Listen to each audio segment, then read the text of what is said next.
Hey everyone, welcome to JC Sharp with me, James. First of all, before I go into this week's video, I just want to extend a massive amount of thanks to the community and the amount of support that people have shown for the content that I've created over the last couple of weeks. I've literally been blown away by the amount of positive comments and feedback that I've had. It really means a lot.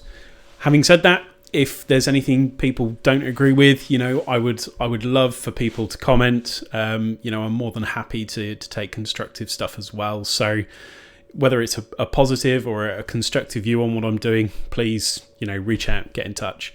But to the point, thank you very much to everybody for all the support so far. So without further ado, let's move on to this week's video, which is open-close principle as part of the solid principles. So just to recap very briefly, a couple of weeks ago there was an overview of the solid principles that I did. A link to that can be found in the description of this video. And what I'm doing is each week I'm going to go over a different part of the solid principles and just do a bit more of a deep dive code along for people to follow and learn each of the principles individually. This week is open closed, and I've got a link to the GitHub repository for the code that I'm going to use as part of this exercise as well. That's also in the description. So feel free to go and grab that code along with me, and then even at the end of the video, once I'm done, feel free to carry on, add more stuff and refactor as you see fit. So to recap then, open-close principle, what does this mean? So the idea behind open-close principle is that classes are open to extension and closed to modification. And the idea behind this is that if you're constantly having to modify a class, you risk upsetting the balance of that class and the focus of what that class is there for. You should be able to extend functionality quite freely because the idea is that a class, as part of single responsibility, has one focused objective in what it should be doing. So extending that, absolutely fine. Modifying it, you've probably got a bit of a problem in terms of what that class's responsibilities are. But at the same time, you might need to look towards the open-close principle to see how you can separate out concerns. As part of that, we're going to look at the open-close principle in two ways today. And the first one that we're going to look at is around abstract classes or abstract base classes and using inheritance. And the second one that we're going to look towards is polymorphic open-close and how we can make use of interfaces and contracts as an alternative to base classes. So the example code that I've got in front of me, we're going to start with the abstract base class and how we go about doing that. So what I've got here is I've got an abstract area calculator, and I'm using the principle of calculating shape areas as a really simple kind of way of demonstrating how this works. So we've got ourselves two shapes down here, a rectangle and a circle. And we've got this abstract area calculator which has a method to calculate the area of a shape when it's past an array of objects called shapes. Just to show you as well, what I do have is a couple of tests here that we can use to make sure this works as expected. If I run these tests at the moment, the test for the circle will fail because it's not currently implemented. So we're going to work to implement that. We'll see how that then breaks open-closed. We'll look to refactor out a base class and subclasses. We'll talk about why that works, what the problems are with it, and then we'll go from there in terms of the polymorphic as well. So without further ado then, we've got this calculate shape area. And at the moment, what we have to do is we have to look at each of the shapes within the list of objects, and we have to essentially cast it and check that it is of a particular type. So if we were going to do this for a circle, for example, we could also add in another if. So if shape is circle, and we'll cast that to a variable called circle as well. then area equals circle.radius times circle.radius times math.pi. I would love right now to say that I'm incredibly clever and I know exactly how to calculate the areas of circles. I don't. I just did a bit of research beforehand. And what I am going to do is I'm just going to wrap this in a math round so that we can make sure it goes to 2 decimal places in order for the test to succeed. And we can see that this works by me running the abstract example test. And all being well, provided I've done my homework properly, these will both now successfully run. So you can see now that the circle goes in there with a radius of 10 and it gets calculated. But the problem with this is that we're in breach of open close, right? Because we've had to modify the behaviour of the calculate shape area. And this isn't really a very good thing to be doing. If we're constantly having to go back to a class when we add a new shape and modify the behaviour of how it calculates that area to look for different shapes, that's not a great thing to be doing. So the first way that we can tackle this is by creating parent classes. In our case, we're going to look at an abstract class with a method that each subclass or child class can override. So let's go ahead and do that. Let's make this an abstract class. We're going to make this an abstract method that requires override, and we can just use the shortcuts here to remove the body, and in our case as well, remove the methods, the parameters for that method. So now we need rectangle and circle to inherit from that parent class. So let's go ahead and add the inheritance to the abstract area calculator and implement the missing member. So at this point here, we will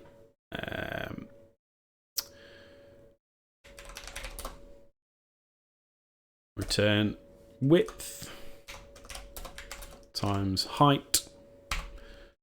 And then we'll do the same for the circles. So at this point here, we will inherit from the abstract area calculator, implement the missing member, and then return math round with radius times math pi to 2 decimal places. Like so. Okay, so now we've got a parent class, the abstract area calculator, and each of our subclasses are inheriting from it. So with that, they override the calculate shape area, and that's fine. You know, there's nothing wrong with that at all. So we can go into our tests now, and we can adjust these, and we can simply make a call to calculate area shape. And in fact, now what we do here is we say that the system under test is a new rectangle, and here our system under test is a new circle. We don't need this this setup anymore.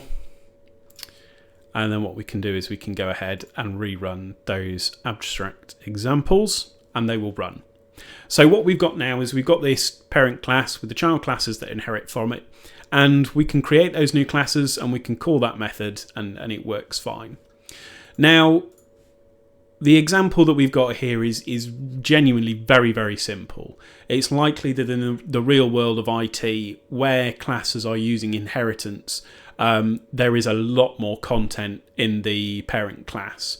And one of the problems that this form of inheritance creates, and it's really important to understand this, is tight coupling. Within the object-oriented programming world, tight coupling is really, really bad. We don't like that at all. Again, going back to the single responsibility principle, the idea that classes have a single responsibility is where we should be looking here.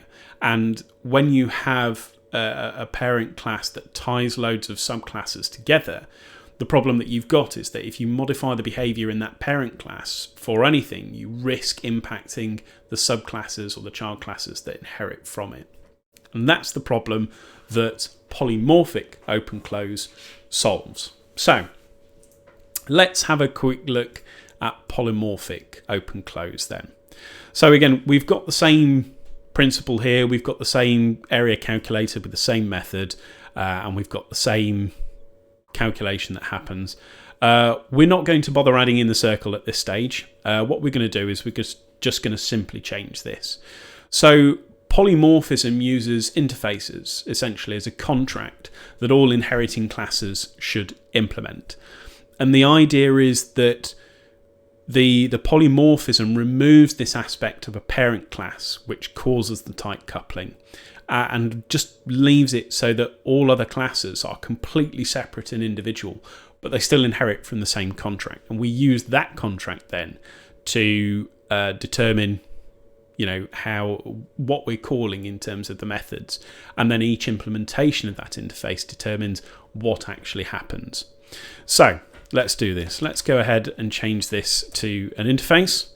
We're going to rename that to polymorphic area calculator because interfaces are named with an I in the .NET world. And we're just going to have public double calculate shape area as our contract.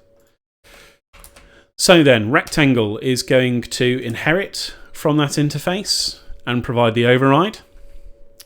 And again, we're just going to do return height times width, if I can type correctly today. And then the circle is also going to inherit from it. So polymorphic calculator, implement the missing member, and return math.round radius times math.pi to 2 decimal places. Beautiful. So now we can see we've got two implementations of this calculate shape area, one for the rectangle and one for the circle. So we'll go to our test for this, and again we'll do the same thing. So this now becomes an interface. We can get rid of the setup, and then here what we do is again we just do the system under test, and we can remove any initialization of objects in there. And then again here, the system under test. So you'll notice the system under test is an interface. So essentially what we've got here is a call to an interface and the contract method. We're not actually seeing any physical code from a base class or anything like that. And if we run these, all being well, provided I've done what I need to do correctly, everything passes. The benefit of the polymorphic open close is, as I mentioned before, each of these classes are totally separate. There is no modification to any code that I can do within the interface because interfaces are just contracts that don't have any concrete implementations of code. So there's nothing there that I can do that risks impacting any classes that inherit from that interface because all of them are totally separate. They provide their own implementations and they're not linked. So we're back to this loose coupling aspect, which is the point of object-oriented programming. And we don't have any classes that are, tightly coupled and could risk breaking if we change base classes. So there we go. Very sort of quick whirlwind tour of open-close principle. What I would encourage you to do is, using this code, go and add yourself more shapes, triangles, squares, whatever you can think of. Put in the relevant mathematics for how you calculate the area and just see how things work. Do the same with the abstract area calculator as well. Have a look at mixing some code in there in the base class and look at how you can impact the child classes that inherit from it when you do that kind of thing. And you'll hopefully come to understand nicely that whilst inheritance is quite a useful thing in some cases, it does come with its risks. And we're not saying that polymorphism is the answer to absolutely everything, but it's, you know, in each of their own scenarios, they have their own benefits and their own cons. But for the purpose of this exercise, polymorphism is definitely a better way of looking at open and close, because of how it separates everything out. Finally, just before we end the video, I have had a couple of people reach out to me and ask me about the IDE that I use. So for anybody that doesn't recognise it, I use JetBrains Rider. I can highly recommend it, but what I would say is try and make a lot of effort to go out there and try all the different IDEs that are available, Visual Studio, JetBrains. They're just a couple. There's plenty out there. I did a free trial of Rider for 30 days. I really thoroughly enjoyed it, so now I've got myself a license. There are free IDEs out there, Visual Studio Community Edition, for example. Ultimately, what I would encourage people to do is find the IDE that works best for them. I personally love Rider. It comes with the benefits of resharper and refactoring shortcuts. People probably have this in Visual Studio as well. I just prefer how Rider feels and how quick and simple it is to do things. Maybe I just didn't spend enough time learning shortcuts in Visual Studio. But that's what I use. JetBrains Rider, can definitely recommend. 30-day free trial, after which point you'll need to look at purchasing a license. And here in the UK, that license fee is only about £13 a month. So I think if you're going to be using it regularly and it benefits you over a free alternative, it's definitely worth doing. Thank you for watching. I hope you've enjoyed it, and I hope you've gained something from watching this video. As I've said, I'd encourage you to code along, try out things. I'd love to hear some feedback on these videos in the comments, or whether you want to reach out to me on LinkedIn or on Twitter. All the links are in the top of the channel. So thank you very much for watching, and until next time, goodbye.